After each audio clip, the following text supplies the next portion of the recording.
Supreme court एक बार फिर Tehreek Insaf supreme court में है। इस कौम के लिए 25 करोड़ अवाम के लिए एक वक्त वो भी था जब सुप्रीम कोर्ट पे एक मुश्किल वक्त था, और हमें याद है हमारा लीडर निकला और एक आज़ाद अदलिया की जद्दोजहद लड़ी, जेल में भी गए उसी लिए। और उसके बाद मुझे वो दिन भी याद है 2012 का, आज से 12 साल पहले, जब हमने शराए दस्तूर पे पूरे पाकिस्तान से लोग एक आज़ाद अदलिया की सपोर्ट के लिए लेके आए। क्यों? इसलिए कि हमें ये पता है कि पाकिस्तान के अवाम की बका और इस मुल्क की बका और सलामती की ज़मानत एक आज़ाद अदलिया है। इसलिए हम आज सुप्रीम कोर्ट में एक बार फिर हैं, इस तवक्को और इस उम्मीद के साथ कि जो हमारे साथ जुल्म हुआ है पिछले बहुत सारे अरसे से, ये सिर्फ एक साल की बात नहीं, ये एक तवील जद्दोजहद की बात है। तहरीक इंसाफ क्या है? तहरीक इंसाफ क्या है? यहाँ सियासी जमातें तो थीं, तहरीक इंसाफ क्यों बनी? सियासी जमातें तो थी, एक तहरीक की ज़रूरत क्यों आई? तहरीक की ज़रूरत इसलिए आई कि एक स्टेटस को था, एक जमूत था, सरदार वडेरे ताकतवर लोग, बड़े बड़े इंडस्ट्रियलिस्ट, ख़ानदानी सियासतदान पाकिस्तान की सियासत के इस संगासन पे बराजमान थे, जिसमें आम लोग, प्रोफेशनल लोग, वकील, एजुकेटेड लोग, प्रोफेसर्स, टीचर्स, आम बिजनेसमैन, आम मिडिल क्लास या लोअर मिडिल क्लास के लोगों को ये दरवाजे खुलते नहीं थे। हम जैसे मिडिल क्लास का आदमी वकील बन सकता था, CSS कर सकता था, आर्मी में जा सकता था, हर जगह जा सकता है। नहीं जा सकता था तो इक़्तिदार, क्योंकि वहाँ ये वो जगह है जहाँ उन लोगों ने कब्जा जमाया। तो तहरीक इंसाफ तो एक रिएक्शन है, ये तो पाकिस्तानी अवाम की एक आवाज़ है कि नहीं, हमें ये निज़ाम कबूल नहीं है, हम चेंज चाहते हैं, हम तब्दीली चाहते हैं। इसलिए एक गैर सियासी आदमी जो सिस्टम का आदमी नहीं था उस पर एतमाद किया, और वो आदमी फिर पाकिस्तान का एक ऐसा लीडर बना कि पहले लोग मजाक उड़ाते थे कि एक तांगा पार्टी है, इसके पास लोग नहीं है, लेकिन खान साहब ने साबित किया कि अकेला ही चला था जानिबे मंजिल, मगर लोग साथ आते गए और कारवा बनता गया। और फिर वो शख्स जो 97 में हारा, लोगों ने देखा कि वो मर्द मोमिन, मर्द मैदान, जो कभी कप्तान था सिर्फ क्रिकेट टीम का, अब पूरी कौम का और पूरी उम्मत का कप्तान बनने जा रहा है, उस रास्ते पे कि जिस पे हुजूर सल्लल्लाहु अलैहि वसल्लम जिसके सिपाह सालार आज़म हैं।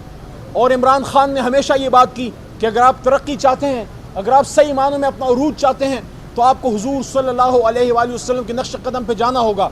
तो 97 में हारा हुआ शख्स एक वक्त ऐसा आया कि मुल्क का वज़ीर आज़म बना, उस बिल्डिंग में बैठा, कश्मीर में हमारा वज़ीर आज़म, गिलगित बल्तिस्तान में हमारा वज़ीर आला, खैबर पख्तूनख्वा में हमारा वज़ीर आला, पंजाब में हमारा वज़ीर आला, सदर तहरीक इंसाफ का, और सिंध में अपोजिशन लीडर भी हमारा, बलोचिस्तान में वज़ीर आला हमारा, हमारी हुकूमत। क्यों किया गया? क्यों किया गया इस अवामी तहरीक के साथ? ये क्यों किया गया? ये तो अवाम पाकिस्तान ने अपने बचाव के लिए तहरीक इंसाफ के इस आंगन में पनाह ली थी। आपने जो 9 अप्रैल की रात हमारे साथ किया, ये हमारे साथ नहीं था। मैं अगर अकेला उधर खड़ा था, मैं इसलिए नहीं खड़ा था कि मैंने कोई पॉइंट प्रूव करना था, मैं इसलिए खड़ा था कि उस 25 करोड़ का नुमाइंदा इमरान खान डायरी लेके जब वो घर गए हैं, तो इमरान खान का मौक़िफ़ उस ऐवान में आना चाहिए। क्यों पाकिस्तान की एक जेन्युइन पॉलिटिकल मूवमेंट को अमरीकी ईमा पे फारिग किया गया? अगर इस मुल्क में कोई सुप्रीम कोर्ट की सबसे बड़ी इन्वेस्टिगेशन होनी चाहिए, आज नहीं तो कल वो वक्त आएगा कि उस रात की इन्वेस्टिगेशन हो कि आखिर क्यों अमरीकी ईमा पे ये मुल्क, यहाँ की एक चलती फलती फूलती हुकूमत को फारिग किया गया। एक लीडर जिस पे पूरी कौम का एतमाद था, अगर वो ठीक नहीं था, अगर वो कामयाब नहीं था, अगर उसकी सियासत ठीक नहीं थी, तो 1.25 साल बाद अवाम उसको फारिग कर देती। लेकिन आपने क्यों शब खून मारा? मैं ये समझता हूँ कि वो तो हमेशा ही पाकिस्तान के खिलाफ करते रहे।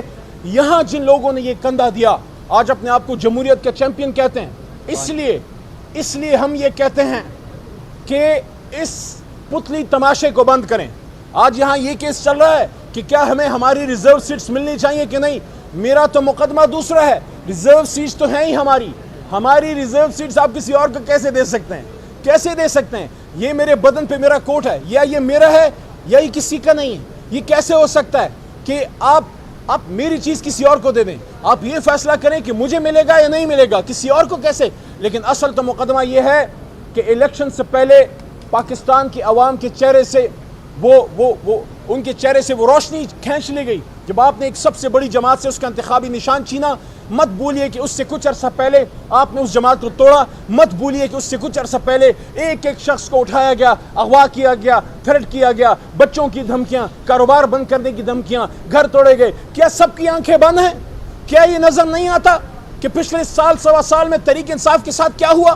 کیا پاکستانی عوام کی ان کی خواہش کی کوئی حیثیت نہیں ہے؟ اس کا تو پھر مطلب یہ ہے کہ پاکستان میں مقبولیت معنی نہیں رکھتی، خدا نخواستہ قبولیت اہم چیز ہے۔ تو اگر یہ ہے تو پھر اس جمہوریت کا جو سارا ہم نے یہ بازار لگایا ہوا ہے اس کو بند کر دیں، پھر بند کر دیں۔ اگر عوام کی مرضی سے آپ نے حکومتیں نہیں بنانی اور عوام کی مرضی کو اس ملک پہ لاگو نہیں کرنا تو پھر یہ 40 ارب روپے کے الیکشن کے یہ نقصانات کیوں ہم کر رہے ہیں؟ یہ کیوں خرچے کر رہے ہیں؟ آج الیکشن کمیشن سے یہ سوال کرنے میں ہم حق بجانب ہیں کہ آپ نے تحریک انصاف سے اس کا جب انتخابی نشان چھینا، آپ نے اس ملک کے عوام سے ان کا بنیادی حق چھینا۔ اس لیے ہم آج سپریم کورٹ میں ہیں، ہم توقع رکھتے ہیں کہ ہم سے انصاف ہوگا، ہمیں ہمارا حق ملے گا۔ عمران خان صاحب نے جو سب سے بڑا کام ہے وہ کر گیا ہے، وہ اس قوم کا اس کی آنکھیں کھول گیا ہے۔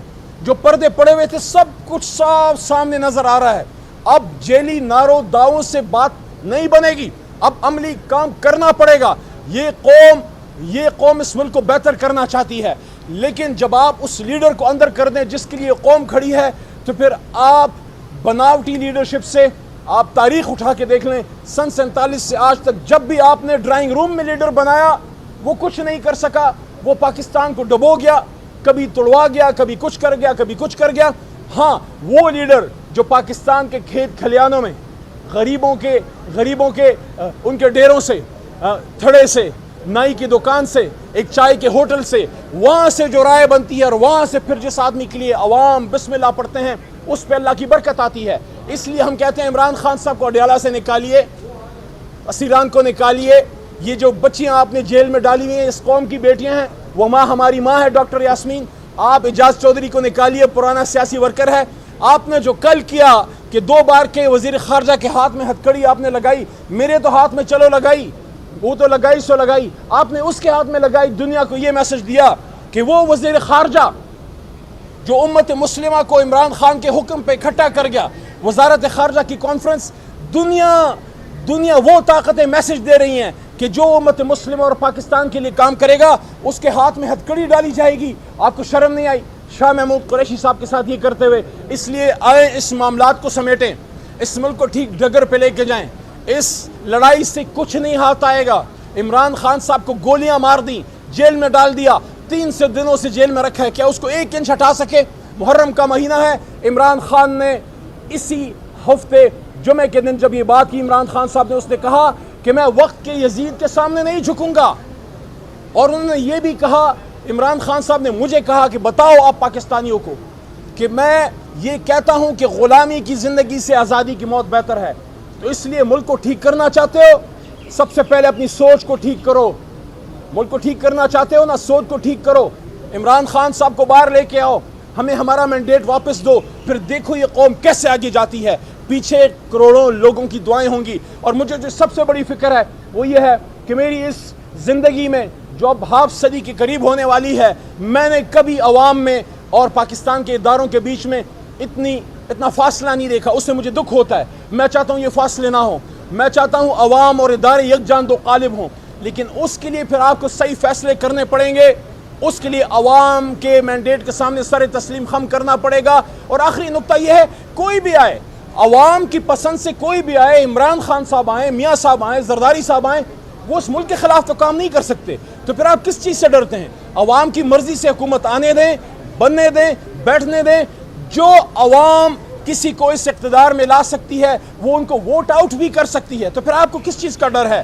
آئیں اس ملک کو بچائیں، ان نفرتوں کو مٹائیں، عمران خان صاحب کو باہر لے کے آئیں، اور یہ جو ریزرو سیٹس ہیں، خدارہ ہمارا تو کلچر بھی یہ ہے کہ خواتین کے سر پہ، بچیوں کے سر پہ دوپٹہ رکھا جاتا ہے، ان کو زیادہ خیال کیا جاتا ہے۔ آپ اس پہ مقدمہ ہو رہا ہے کہ کیا خواتین کو ان کا حق دیا جائے یا نہیں۔ دیکھیں، نون لیگ کو ان کا حق مل چکا، پیپل پارٹی کو مل چکا، جمعیت کو مل چکا، تمام جماعتوں کو مل چکا، اب حق ہمارا ہے۔ آپ ہمارا حق، ہماری بچیوں، بیٹیوں کا، خواتین اور مائنورٹیز کا حق ان کو کیسے دے سکتے ہیں؟ جب انصاف پہ بات نہیں ہوگی تو پھر افراتفری پھیلتی ہے، پھر لوگوں کو موقع ملتا ہے توڑ کا۔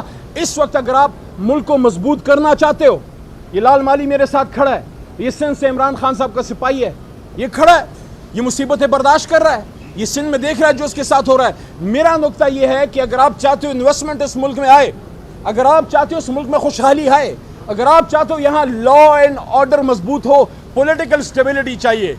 अगर पॉलिटिकल स्टेबिलिटी चाहिए तो आप मुझे बताएं, 2/3 अक्सरियत जिस जमात के पास है उसको फॉर्म 47 का वार करके आप क्या पॉलिटिकली आज तक किसी को फारिग किया जा सका?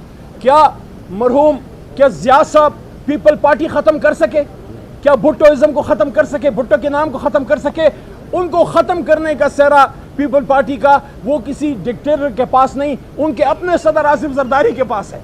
5 साल हुकूमत की, अवाम ने देखा कि खोखले नारे फारिग कर दिया। इसलिए पॉलिटिकल स्टेबिलिटी के लिए आपको तमाम जमातों को पार्लियामान में बैठा के इन मसाइल का हल निकालें, तभी पाकिस्तान जाएगा, आगे जाएगा, मजबूत होगा। वरना आखिरी नुकता, ये जो अभी बजट है, आप सब बैठे और पीछे जो हमारे दोस्त खड़े हैं और जो मुझे सुन रहे हैं, इस बजट में अभी दूसरा जो अभी बिल आने वाला है, क्या बर्दाश्त कर सकते हैं? ये महंगाई बर्दाश्त कर सकते हैं? ये बिजली के बिल बर्दाश्त कर सकते हैं?